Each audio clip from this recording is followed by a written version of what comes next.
Sementara itu pemirsa, pasangan Askolani Neta atau Asta resmi mendaftarkan dirinya sebagai calon kepala daerah Banyuasin periode 2025-2030 di KPU Sumatera Selatan.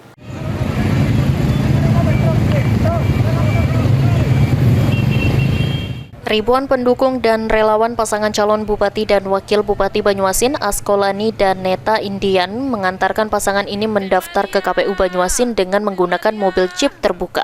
Pasangan yang didukung oleh 11 partai politik cukup dielukan oleh pendukungnya sepanjang perjalanan menuju ke KPU Banyuasin.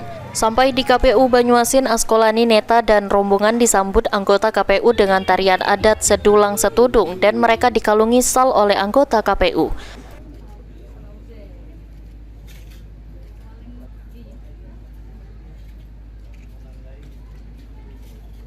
Setelah itu, Asta bersama tim pemenangan masuk ke dalam gedung KPU untuk mendaftarkan serta menyerahkan berkas pencalonan Bupati dan Wakil Bupati kepada Ketua KPUD Banyuasin.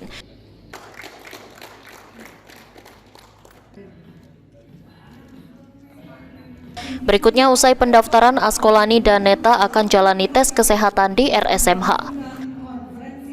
Kami sudah mendaftarkan dan menyerahkan berkas.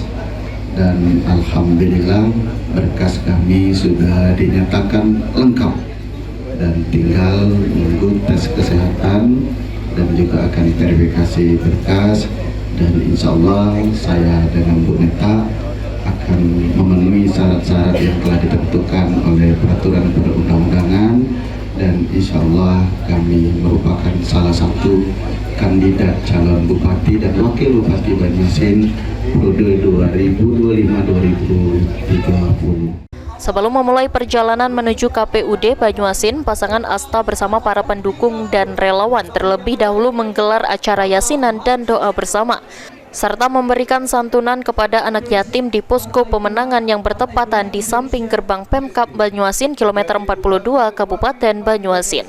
Suryadi, PAL TV.